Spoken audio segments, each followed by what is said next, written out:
Hello, my name is Fareen and welcome back to part 17 of ARN's ABA Parental Training Series. In today's video, we will be exploring further with reinforcement and punishment in ABA and how we adapt these two concepts in our work here at ARN. You might be surprised at just how different these two terms are defined when in the context of ABA.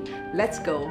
Some people associate reinforcement as a reward, and indeed ABA therapy does use rewards to increase the frequency of a desired behavior or action, which is a form of positive reinforcement.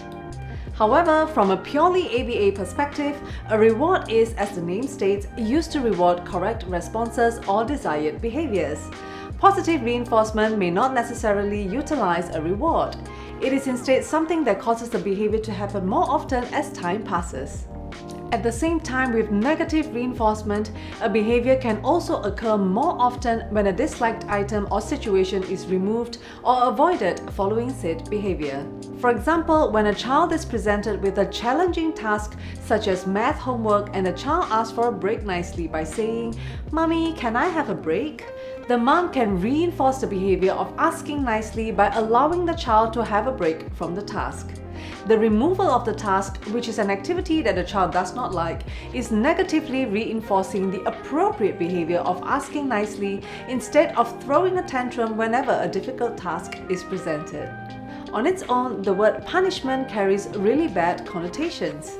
To most of us, we would associate punishment with timeouts, groundings, privileges being taken away, or being caned as a result of doing something bad or wrong. However, from an ABA perspective, it is not as clear-cut.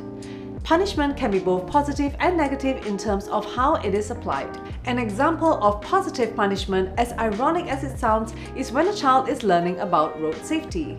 If the child is about to cross the road without checking for traffic, their parent will firmly yell, "No! Hold my hand!" If applied correctly, the child is less likely to walk away from the parent and hold their hand when crossing the road. And in the case of negative punishment, an example would be a child who constantly throws their toys around. When this happened, the parent takes away the toys and scolds the child about potentially hurting others. When done correctly, the child will be less likely to throw their toys around in the future. Here in ARN, for our advanced ABA-VB therapy, we use positive reinforcement to increase desired behaviors and negative reinforcement to eliminate problematic behaviors.